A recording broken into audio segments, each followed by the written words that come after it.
بێگومان jinên êzdî gelek derdeserî dîtîne li serdemê karesata Şengalê ji ber ku her cineka ketiye destên çekdarên Daeş da yan kiriye xizmetkar yan jî kiriye cariye. Ji ber vê çendê ev keçe jî bêbiher nebûye.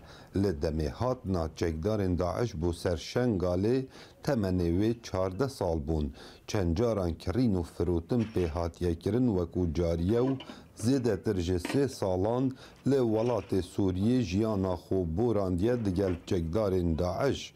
Zêdebarî çendîn caran hatiye eşkencedan. Malekê fikirke lêzî dest têrê çar roja li ber jî bûm min neçûma maleke dê.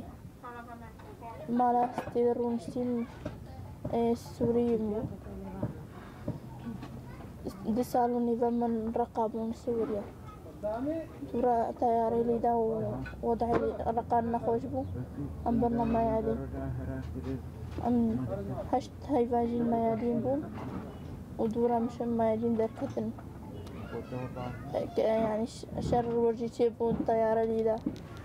û miş werjî derketin em hane yani malekê û dûra muherib مهرب لیدا مهرب معنی نبا پیپکی. واسا اف کچه دبیجید هنک کچن ازدی خود کشتن جبر تعدای سکسی اواد گلت هاته کرن و زیدباری کچن تمنی وان 9 سال تات نبکار آنین وکو صبایا. یعنی گندم هنکا خود دالقان دب حمامی و خواه کشت نکار رید خواه قد کرن گلک یعنی گلک خواه کشت و گلک بازان و گلک تعدلی وانو. Li dawiyê evê keçê daxwaz ji layenên peywendîdar û rêkxrawên nîvdewletî dikir, xwe li êzdiyan bikene xudan û taybet ew jinên ji destên çekdarên Daeş qortal bûn ji ber ku niha ew di rewşeka gelek xirab da ne. Kawa Emer Dengê Emerîka, deşta Mosul.